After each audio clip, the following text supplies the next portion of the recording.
kalian semua baik ya di hari ini? Nah, teman-teman semua, berjumpa lagi bersama saya Mbak Caca dan ada gadis berbaju merah di sini yang sangat cantik sekali. Siapakah dia? Mbaknya mungkin bisa memperkenalkan namanya?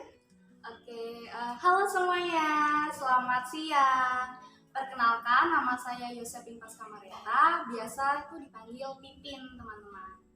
Baik, nah di sini saya Mbak Caca dan Mbak Pipin akan berkatekese secara singkat teman-teman. Namun katekese ini kita hanya ingin berbincang-bincang begitu. Nah sebelumnya Mbak Pipin, bagaimana kabarnya? Puji Tuhan, luar biasa sehat. Wah, baik sekali seperti ya ini sekarang ya kabarnya ya Mbak Pipin ya. Bahagia. Ya, puji Tuhan, ya bahagia Mbak Pipin ya.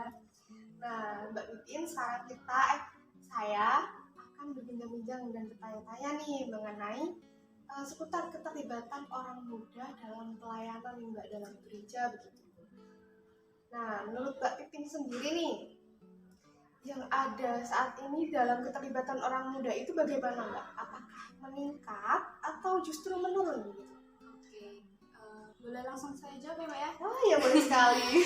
Kalau menurut saya, apa yang saya lihat sekarang ini, apalagi saya juga kan sebagai orang muda gitu ya Mbak ya, saya tuh melihat tuh orang muda itu aktif jika ada temannya yang aktif, baru dia aktif gitu kan. Jadi seperti tidak dari hatinya sendiri gitu, atau bahkan ada orang muda juga yang aktif jika ada seperti iming-iming gitu kan, iming-iming tanda kutip, kayak misalnya kalau dari pengalaman saya juga gitu kan, dari pengalaman itu ada orang muda yang aktif jika ada iming-iming seperti ayo nanti latihan core, nanti habis latihan core kita nge-game bareng, mabar gitu kan, main bareng gitu. Nah baru tuh pada rame datang gitu kan, pada aktif terlibat untuk latihan core, ikut core, lektor gitu kan.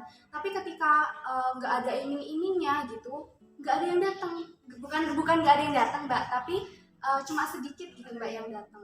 Itu sih Mbak. Jadi saya nggak bisa menyimpulkan apakah menurun atau meningkat gitu keterlibatannya. Tapi kalau melihat realitas ya seperti itu gitu Mbak. Oh, seperti itu ya Mbak ternyata yang berarti itu tuh dari anak mudanya sendiri ya Mbak ya, berarti kalau kayak gitu. Lalu menurut Mbak Wiwin sendiri itu untuk terlibat itu apa sih Mbak? Oke, berarti ini pengertian terlibat ya Mbak ya? Iya. Kalau menurut saya pribadi, terlibat itu kita aktif untuk mengikuti atau ikut serta dalam sebuah kegiatan atau acara tertentu gitu Mbak. Jadi kalau misalnya di luar gereja ada kegiatan, kita ikut berarti kita terlibat. Begitu pula dengan di gereja. Ketika gereja ada kegiatan atau ada acara begitu kan, misalnya perayaan Ekaristi pasti membutuhkan kor gitu. Kalau kita ikut serta dalam menyumbangkan suara begitu kan dalam kor, berarti kita terlibat dalam pelayanan di gereja gitu sih Mbak. Baik, jadi dari dari Mbak Wiwin tadi mengatakan bahwa orang muda itu harus terlibat dalam pelayanan gitu kan. Nah, berdasarkan pengalaman Mbak Pipin sendiri nih, terlibat yang seperti apa sih yang pernah Mbak Pipin lakukan dalam kegiatan gereja atau kegiatan yang lainnya gitu? Oke, kalau pengalaman saya pribadi itu sebenarnya belum banyak banget ya Mbak ya terlibat dalam gereja maupun terlibat dalam kehidupan bermasyarakat gitu kan. Kalau pengalaman saya itu di sini saya memberikan dua keterlibatan gitu kan. Yang pertama keterlibatan dalam kehidupan bermasyarakat dan nanti yang kedua kehidupan menggereja gitu. Untuk yang terlibat dalam kehidupan bermasyarakat mungkin saya baru sedikit, itu aja cuma seperti bakti sosial gitu. Ketika di rumah kita ada bakti sosial, saya ikut cuma itu doang gitu kan. Atau kalau misalnya ada acara 17 Agustus di rumah gitu ya saya ikut. Baru itu sebatas itu aja gitu.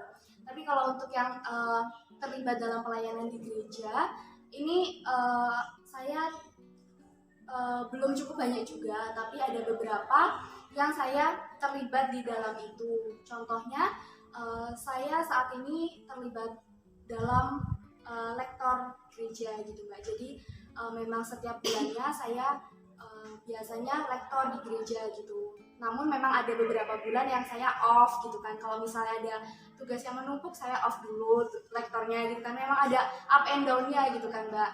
Nah selain lektor saya juga terlibat dalam pelayanan di pendamping iman anak gitu. Karena memang saya basicnya suka anak-anak, jadi saya memang sengaja terjun ke pendamping iman anak itu juga. Selain itu juga saya terlibat dalam lingkungan di paroki gitu. Walaupun belum lama, tapi maksudnya tergerak gitu untuk terlibat di lingkungan, seperti mengikuti doa rosario lingkungan gitu kan, dan mengikuti acara-acara lingkungan yang lainnya, karena memang kalau di lingkungan tuh belum banyak orang muda yang ikut dalam acara lingkungan gitu Mbak. Nah di sini saya juga masih istilahnya mencoba dan berusaha untuk terlibat dalam lingkungan dan gereja gitu sih. Berarti Mbak Pipin ini lebih ke pelayanan di gereja dan lingkungan gitu ya Mbak ya. Iya. Lalu kalau zaman sekarang nih ya Mbak, kan jarang-jarang kan orang muda yang mau ikut dalam pelayanan di gereja maupun di lingkungannya masing-masing begitu. Lalu melanjutkan pengalaman Mbak Pipin itu tadi, apakah hambatan dan tantangan yang Mbak Pipin rasakan selama mengikuti pelayanan dalam gerejawi dan di lingkungan itu? Oh iya, kalau hambatan itu menurut saya itu hambatannya sangat banyak dan cukup besar ya Mbak ya. Yang pertama itu hambatannya adalah rasa malas. Itu menurut saya rasa malas itu sebuah penyakit dalam diri saya gitu. Rasa malas, terus yang kedua rasa takut. Kenapa rasa takut?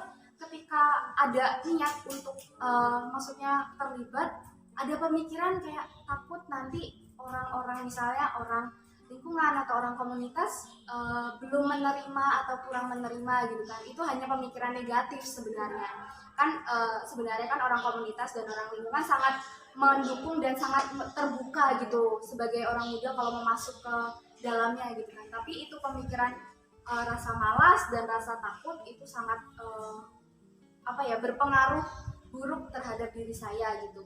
Lalu yang ketiga itu ada kurang adanya dukungan dari orang-orang sekitar gitu. Jadi ketika saya tuh kurang merasa didukung gitu Mbak. Jadi orang-orang di sekitar saya tuh justru lebih mendukung saya ke tidak untuk terlibat gitu. Jadi saya merasa bahwa ya itu hambatannya udah malas, takut, nggak didukung lagi, kan tambah gimana gitu ya Mbak ya. Itu sih hambatan terbesar saya itu Mbak. Nah, dari Mbak Pipin sendiri tadi kan sudah menjelaskan tentang hambatan dan tantangan yang Mbak Pipin lalui ketika Mbak Pipin melakukan pelayanan dalam gereja maupun di lingkungan begitu, dan saya yakin juga untuk teman-teman muda yang di luar sana juga mengalami hal serupa yang dirasakan oleh Mbak Pipin begitu. Lalu untuk cara Mbak Pipin mengatasi tantangan dan hambatan tadi itu bagaimana sih Mbak? Bisa di-sharekan mungkin pada orang-orang muda? Oke. Sebenarnya kalau ngomongin cara yang dilakukan tuh sebenarnya belum banyak ya Mbak, karena juga saya masih belajar gitu kan. Tapi mungkin saya ingin men-sharingkan cara saya dalam menghadapi tantangan tersebut itu. Yang pertama itu saya bersyukur. Kenapa bersyukur gitu kan? Karena saya merasa bahwa saya diberikan nafas kehidupan oleh Tuhan itu nggak semata-mata untuk menikmati duniawi gitu, menikmati senang-senangnya kita aja gitu kan. Biasanya orang muda kan cuma mikirnya itu doang gitu.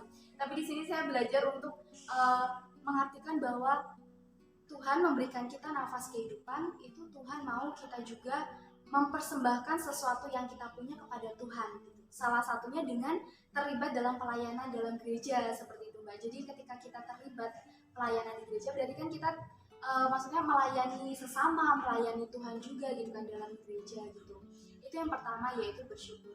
Lalu yang kedua itu cara yang saya lakukan adalah belajar untuk melawan rasa takut, terus melawan rasa malas, karena itu saya sadar bahwa itu adalah penyakit yang ada dalam diri saya. Dan yang terakhir adalah meningkatkan rasa percaya diri gitu. Dan selain itu juga Mbak, ada cara yang saya lakukan adalah meyakinkan dan membuktikan kepada orang-orang di sekitar saya yang kurang mendukung saya seperti itu ya. Saya membuktikan dengan cara dengan terlibat dalam pelayanan itu saya tidak akan kekurangan, justru saya akan bertambah gitu. Bertambahnya dalam segi apa sih? Bertambah dalam segi pengetahuan seperti itu, bertambah dalam segi pengalaman, dan banyak hal yang saya dapat ketika saya terlibat dalam pelayanan di gereja gitu. Karena sebelum saya terlibat itu saya masih nol Mbak, tapi ketika saya udah sedikit-sedikit mulai terlibat, itu saya merasakan ada perubahan dalam diri saya seperti itu. Jadi itulah cara yang saya lakukan gitu. Memang sebenarnya itu nggak mudah ya Mbak untuk melakukan atau melawan tantangan dan hambatan. Tapi ketika kita mau terus berusaha, saya mau terus berusaha, saya yakin pasti saya maupun orang muda di luar sana itu pasti bisa melewati tantangan itu, asal ada niat dan usaha. Itu sih Mbak. Nah, itu adalah penjelasan bagaimana Mbak Pipin menghadapi tantangan dan hambatan selama ia dalam menghadapi pelayanan ya Mbak ya. Jadi orang-orang muda juga bisa menerapkannya di dalam kehidupannya. Nah Mbak Pipin, ngomong-ngomong tentang pelayanan nih ya, Mbak Pipin yang ketahui dalam perikop kitab suci atau Mbak Pipin pernah membaca di dalam perikop kitab suci tentang pelayanan tuh apa sih Mbak? Ada di Injil apa? Terus beberapa dan ayat berapa gitu ada nggak Mbak? Berapa ya? Lupa ya Mbak. Kalau yang saya pernah baca aja ya Mbak ya, yang pernah saya baca itu di Injil Yohanes itu bab 21 ayat 15 sampai 19 kalau nggak salah ya Mbak. Mungkin nanti teman-teman bisa dicek ya. Mungkin apakah benar dari Injil Yohanes bab 21 ayat 15 sampai 19. Itu saya pernah membaca itu dan dalam perikop itu dikatakan bahwa Yesus itu bertanya kepada Petrus sebanyak 3 kali. Bertanyanya, mungkin maaf kalau saya salah, Petrus apakah engkau mengasihi aku? Intinya seperti itulah. Yesus tuh bertanya Petrus tuh apakah mencintai Yesus, dan Yesus meminta kepada Petrus untuk mengembalakan domba-dombanya. Dan pertanyaan itu Yesus ulang sebanyak 3 kali seperti itu. Nah, dari perikop itu Yesus tuh ingin meminta kepada Petrus itu agar Petrus itu dapat menyatakan kesejatiannya terhadap Yesus gitu. Jadi tidak hanya cintanya aja gitu Mbak, tapi kesiapannya untuk mengikuti dan melayani Yesus seperti itu. Jadi makanya Yesus itu bertanya sebanyak 3 kali gitu, untuk meyakinkan seperti itu kan. Nah, kalau dari perikop itu pesan inti pesan yang dapat saya ambil ketika saya membaca perikop itu pernah beberapa bulan yang lalu atau beberapa hari yang lalu, saya lupa. Pesan yang dapat saya ambil itu kita sebagai murid Yesus kita itu diajak dan dipanggil untuk dapat menjadi gembala bagi sesama kita seperti itu. Dalam kehidupan sehari-hari menjadi menjadi gembala untuk sesama kita dalam kehidupan sehari-hari seperti itu Mbak. Dan kita ini dipanggil untuk menjadi pelayan atau pemimpin seperti itu yang rendah hati, lalu tidak mencari kekuasaan gitu kan, karena seperti yang topik kita tadi, keterlibatan dalam hidup menggereja seperti itu Mbak, kan kita terlibat dalam menggereja itu nggak cari kekuasaan gitu Mbak, beda ya dengan kita terlibat dalam lingkungan sosial seperti itu. Jadi ketika kita terlibat menggereja itu kita tidak mencari kekuasaan ataupun kekayaan seperti itu, melainkan kita itu menjadi pelayan yang siap memberikan hidup kita dan berbagi kehidupan kita kepada orang yang membutuhkan perhatian dan pelukan atau rangkulan hangatan dari kita. Itu sih Mbak yang mengenai ayat atau perikop kitab suci yang tentang terlibat dalam pelayanan. Baik, terima kasih Mbak Pipin atas penjelasannya. Penjelasan dari Mbak Pipin ini sangat lengkap dan lengkap sekali ya Mbak. Lalu apa sih pesan untuk anak muda dari Mbak Pipin ini pada zaman sekarang ini agar anak muda itu bisa melakukan pelayanan di dalam gereja? Oke, baik. Mungkin sebelum pesan saya ingin memberikan sedikit aksi konkret untuk diri saya dulu ya Mbak ya, boleh ya? Boleh. Kalau dari saya itu aksi konkret yang akan saya lakukan sebagai orang muda juga tentunya untuk terlibat dalam kehidupan gereja seperti itu. Seperti yang sudah saya jelaskan sebelumnya di cara itu saya ingin itu lebih terlibat gitu kan, karena seperti yang sudah saya jelaskan itu saya tuh terlibatnya baru sedikit gitu kan. Nah, mulai dari sekarang saya tuh ingin maksudnya intens untuk terlibat gitu loh, nggak yang lektor on off gitu kan. Saya ingin ya on terus, kayak setiap bulannya tuh ya tugas gitu. Terus untuk pendampingan iman anak juga saya ingin ya kalau ada rapat permingguan hari Jumat itu ya kumpul gitu. Saya tuh mulai membiasakan diri seperti itu. Jadi aksi konkretnya itu adalah mulai membiasakan diri untuk dapat terlibat dan untuk dapat berkumpul dengan tim komunitas lektor, PIA maupun lingkungan dalam gereja seperti itu. Itu aksi konkret saya. Lalu untuk pesan kepada orang muda di luar sana dan mungkin untuk saya juga ataupun Mbak Caca gitu, pesannya itu jangan takut untuk terlibat teman-teman, karena ketika kita terlibat itu kita tuh ya itu tadi kita nggak akan kekurangan gitu, kita akan justru bertambah seperti itu. Dan jangan takut jika kalian mempunyai pemikiran buruk seperti saya tadi, kalau ada orang lingkungan ataupun orang komunitas yang tidak menerima kita, jangan takut. Mereka tuh bukan tidak menerima kita, mereka justru dengan terbuka, dengan tangan terbuka itu mau merangkul kita sebagai orang muda untuk terlibat aktif dalam menggereja seperti itu. Jadi buang pikiran jauh-jauh, buang pikiran negatif kalian jauh-jauh teman-teman, karena realitanya tidak seperti itu. Orang tim komunitas, orang lingkungan maupun orang gereja itu sangat terbuka kepada orang muda yang mau terlibat dalam gereja. Itu sih pesannya. Jadi jangan takut ya teman-teman. Nah, itu teman-teman pesan dari Mbak Pipin untuk kalian semua orang-orang muda. Kalian semua itu diharapkan oleh gereja untuk ikut serta aktif dalam pelayanan menggereja ya Mbak Pipin ya. Jadi diharapkan juga teman-teman itu jangan takut untuk terlibat aktif dalam kegiatan menggereja gitu. Nah, teman-teman, sekian perbincangan saya dan Mbak Pipin kali ini tentang pelayanan ya Mbak Pipin ya. Nah, kita bisa bertemu di lain waktu lagi. Semoga kalian semua sehat-sehat dan bahagia selalu. Terima kasih. Terima kasih Dadah. teman-teman. Jangan takut untuk terlibat ya teman-teman. Bye-bye.